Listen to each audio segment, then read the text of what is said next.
misalnya kita bantu sesama, mau sekecil apapun, itu menurut saya itu kecil. Menurut saya itu kan memang tugas saya ya Pak, Mbak, untuk membantu beliaunya. Tetapi menurut beliau itu ternyata bantuan yang sangat amat besar gitu.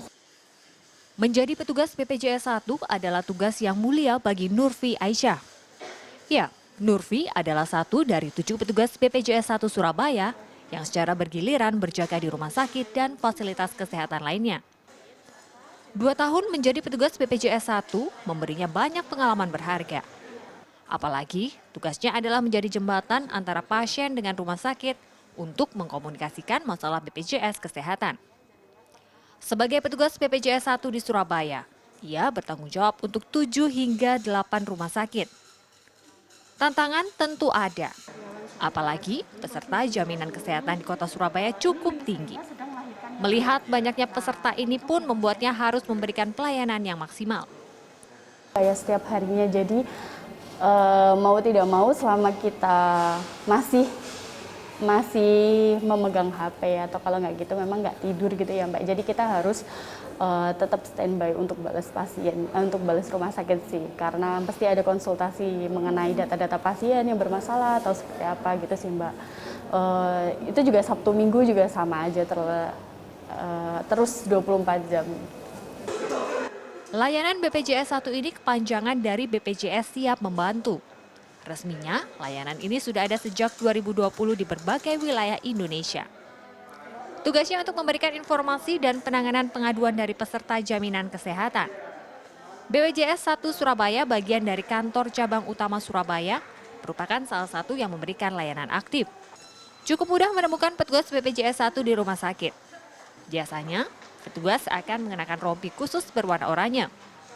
Petugas tidak hanya berjaga di loket, namun juga berkeliling rumah sakit sebagai upaya jemput bola peserta yang membutuhkan informasi. Kalau di Surabaya, kami petugas BPJS 1 di rumah sakit itu ada 7 petugas, Mbak. Nah, 7 petugas ini menangani 52 rumah sakit. Nah, karena memang kondisi saat ini masih sebatas itu ya. Kalau kedepannya sih kami memang berharap setiap rumah sakit ada, cuma karena memang kondisi SDM masih belum bisa memenuhi itu. Jadi 7 petugas ini dia menghandle beberapa rumah sakit.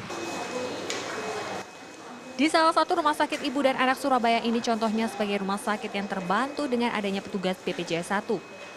Terkadang dalam proses persalinan atau dalam kondisi darurat, keluarga pasien bingung untuk melengkapi administrasi atau sekedar memenuhi persyaratan. Keselamatan menjadi yang utama. Dengan bantuan BPJS 1, keluarga pasien akan diedukasi dan didampingi untuk proses administrasi hingga selesai. Ketika ada petugas BPJS 1 di rumah sakit, kita lebih mudah kemudian mengatasi komplain, kemudian mengatasi masalah-masalah keaktifan kepesertaan itu lebih mudah sekali. Kayak biaya keterlambatan atau dendanya gitu, gimana caranya, sama itu BPJS anak yang baru lahir gitu, ya sangat membantu sekali. BPJS 1 ini sebenarnya merupakan suatu inovasi dari layanan pengaduan yang pernah ada. Pada tahun 2018 fungsinya digabung dengan layanan pengaduan rumah sakit. Jika peserta mengalami permasalahan dapat lapor ke unit pengaduan BPJS dalam bentuk ruangan di rumah sakit atau fasilitas kesehatan. Pada 2020 hingga kini inovasi yang diberikan lebih mudah selain ada sosok petugas BPJS 1 yang berjaga di rumah sakit, nomor telepon petugas BPJS 1 akan diberikan dan dipasang di beberapa titik rumah sakit. Layanan BPJS 1 pun bisa dimanfaatkan lewat WhatsApp atau telepon selama 24 jam. Rencananya, jika SDM memungkinkan, petugas BPJS 1 akan terus dioptimalkan. Kia Clarissa, Gancar Wicaksono, Surabaya, Jawa Timur.